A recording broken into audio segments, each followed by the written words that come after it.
First and foremost, learning is growing. Most of my growth over the past 5 years has come from learning more about the world.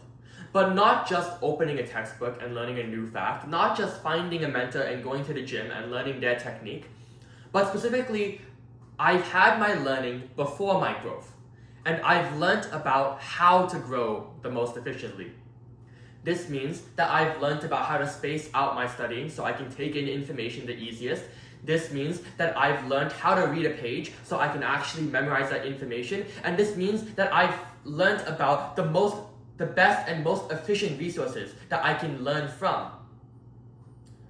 I think it's very important to never underestimate how much there is to know about growing itself.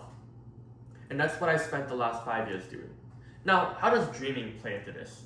Well, I think it's pretty intuitive that dreaming is what pushes you to grow. Dreams are our hope for the future, so that hope always pushes us to learn more. But I think there's one more part of dreaming that I personally think about, and it's the fact that dreams are nebulous.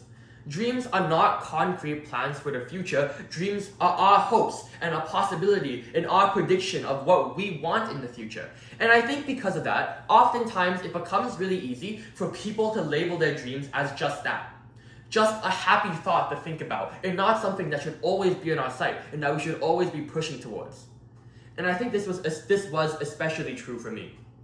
When I would think about my future and when I would think about my dreams, I would get scared. I would panic. I would overthink and obsess about certain things. What if I change my mind in the future? What if I don't have the money or resources to pursue my dreams? What if I'm fundamentally not capable?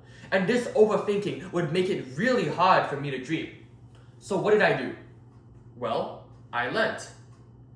Specifically, I realized that learning comes before dreaming. If you want to dream, you have to learn about 1, what your dreams actually are, 2, how your dreams should be structured, and 3, what state and what situation you want to be in to be comfortable to chase your dreams.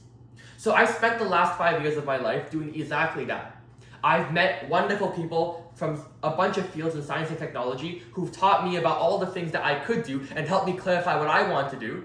I've learned in school about SMART goals and how exactly to plan my future so I know what I want to go for. And I've spent this time learning new skills, so now I feel comfortable as a person in dreaming, in having those dreams at the forefront of my mind as something I can always chase.